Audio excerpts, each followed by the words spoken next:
Le Crédit Agricole du Finistère vous présente votre programme. Avec le Crédit Agricole, cap sur les événements de l'été en Finistère.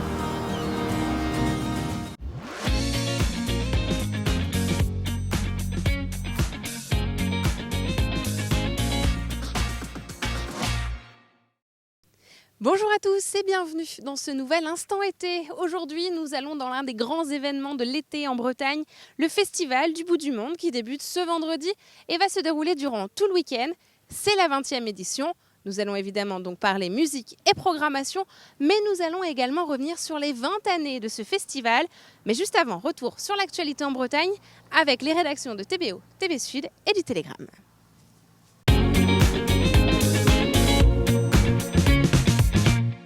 Dramatique fortune de mer dans la nuit de jeudi à vendredi entre les Glénans et Concarneau dans le Finistère.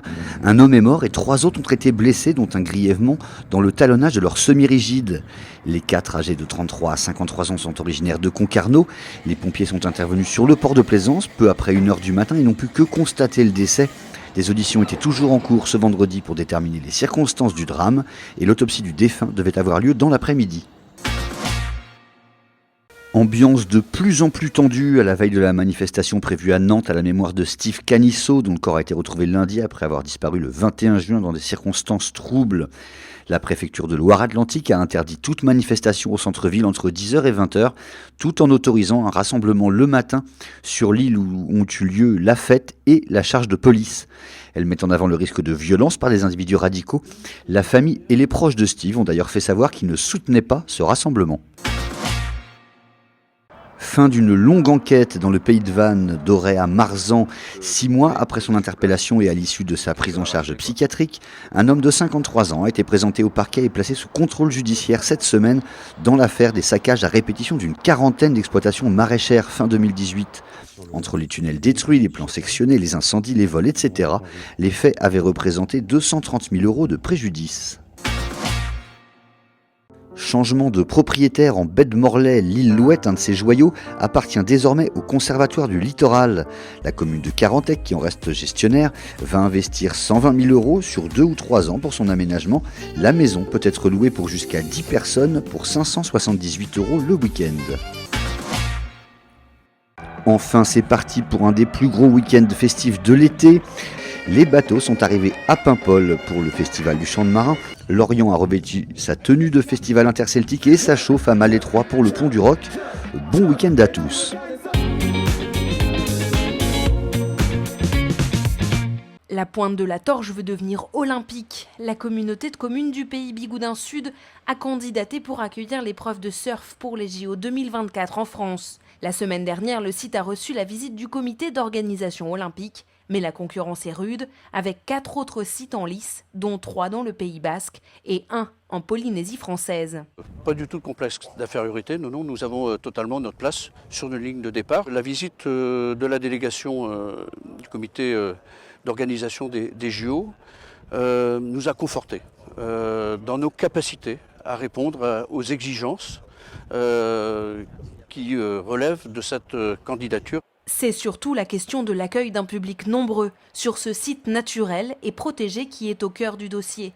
Le territoire veut porter une candidature écologique et responsable. Il revendique pour cela l'expérience. Des compétitions européennes et nationales sont organisées sur ce spot depuis une trentaine d'années. Sur le format de l'épreuve, c'est 48 athlètes, plus les coachs, le staff et bien entendu la famille olympique. Mais juste pour vous donner un ordre d'idée, par exemple, lorsque nous organisons les championnats de France de surf, ce n'est pas 48 athlètes, mais 450 athlètes. Là, c'est finalement sur un format sportif un peu plus réduit, mais ce qui va nous permettre vraiment probablement de produire un événement de haute qualité. Le territoire met également en avant ses vagues. Le site se targue d'en avoir eu le plus en France en juillet. Sur le sable d'ailleurs, les surfeurs sont convaincus du potentiel du site. C'est un peu le message qu'on essaie de donner, c'est que la Bretagne était aussi une terre de surf. La qualité des vagues permet de surfer toute l'année, 365 jours de l'année. Sur la période des Jeux Olympiques, donc en été, c'est sûr que ça va répondre tout à fait à leurs attentes. La décision du comité olympique devrait intervenir à la fin de l'année 2019.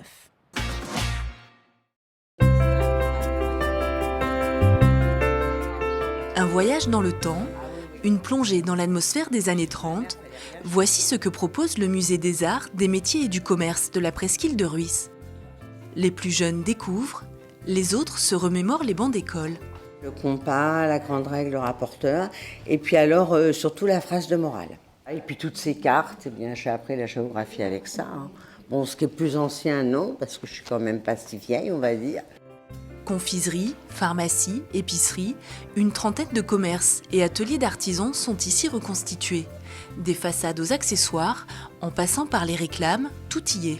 On retrouve les gens à travers les objets, donc c'est un grand respect qu'on a du travail des anciens et de l'aspect économique aussi, parce que tout évolue très vite.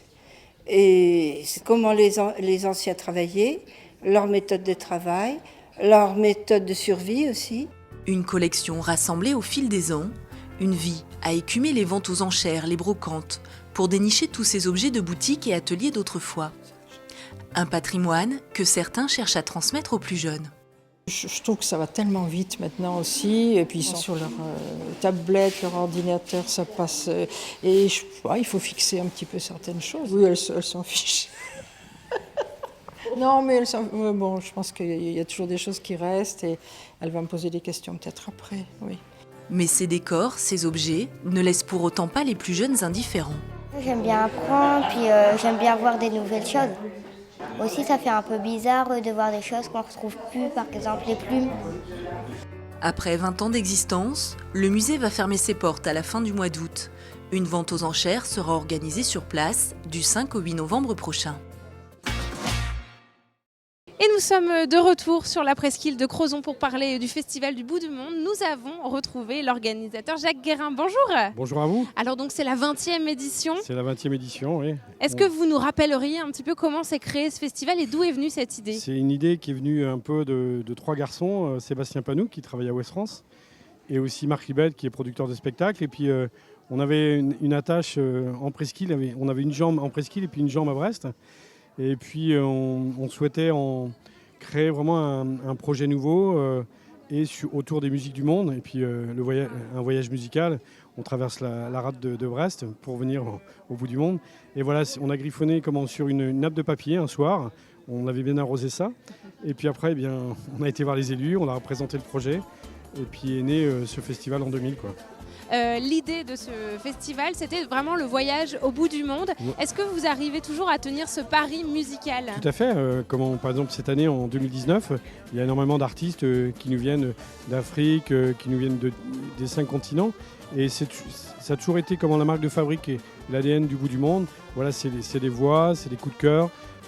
On déniche aussi des musiciens, des groupes très très peu connus du grand public. On y trouve certaines pépites qu'on ne trouve pas ailleurs, et puis aussi des artistes aussi en tête d'affiche, mais vraiment les voix du monde, et puis aussi les artistes d'ici et d'ailleurs, parce qu'aussi en Bretagne il y a aussi des artistes qu'on a accueillis, et des groupes et des musiciens.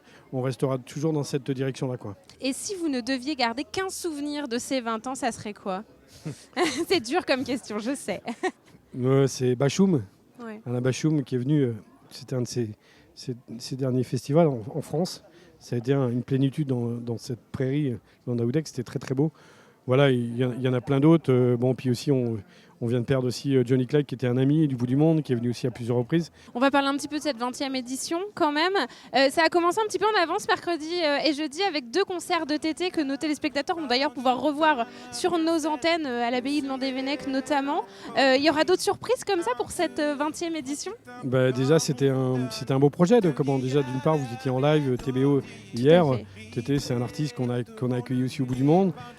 Il sortait un nouvel album et qu'on a proposé ce projet. On voulait aussi aller dans des endroits forts, atypiques, et de la presqu'île de Crozon. Il y aura d'autres, alors ce sera des surprises, mais sur le camping, il y aura DJ Runo avec les musiques latines, voilà, qui va mixer aussi pour les campeurs. On va aussi avoir Ego le Cachalot, c'est un spectacle pour enfants, c'est la première sur le bout du monde, à la Lolotte, à 17h. Et puis plein d'autres choses, et puis aussi 3 cartes blanches, bien sûr, qu'on propose cette année. Et aussi à découvrir, c'est cette fresque humaine qui retrace un peu toute l'histoire du Festival du Bout du Monde. avec aussi bien des portraits d'artistes, des portraits aussi de techniciens, de bénévoles. Voilà, et ça c'est quelque chose pour nous qui était très très fort. Merci beaucoup en tout cas. Jacques Guérin, on sent que la bonne humeur sera au rendez-vous de cette 20e édition. Okay. Bel anniversaire encore à vous, à vos équipes et puis aux 1700 bénévoles. Vous pourrez d'ailleurs revivre ces 3 jours de festival ce mercredi sur les antennes de TBO et de TB Sud. Et puis parce qu'il n'y a pas de festival sans festivalier, on est allé leur demander ce que représente le Festival du Bout du Monde. Écoutez-les. Comparé aux autres, par exemple les vieilles charrues et tout, panneaux, c'est un peu plus familial, c'est ce qu'on disait tout à l'heure. Une convivialité plus familiale en fait, on a l'impression. L'ambiance est super, après on connaît plein de monde et puis au fur et à mesure des années, on recroise les mêmes gens qu'on a déjà croisés. Ça va devenir une habitude, oui. C'est la 5e fois que je viens d'affilée. Ouais, pour la bonne humeur, pour l'ambiance, le beau temps, les copains, tout ça réuni, donc toujours fidèle. Alors s'il y a un maître mot, c'est convivialité, bonne humeur et rigolade, pardon. Ouais, vraiment super ambiance. C'est une marque dans mon été, tous les étés, des souvenirs. Une grosse fatigue aussi dans 3 jours. Ouais, tous les ans je dis je ne viendrai plus parce que c'est trop crevant. Et tous les ans j'oublie et je repars pour un tour. Puis je m'améliore au niveau équipement, donc j'arrive à mieux dormir parce que les premières années c'était horrible. Et c'est la fin de cette édition. Merci beaucoup de nous avoir suivis. On vous souhaite un très bon week-end sur nos antennes et on vous retrouve lundi à 19h pour un nouvel Instant été.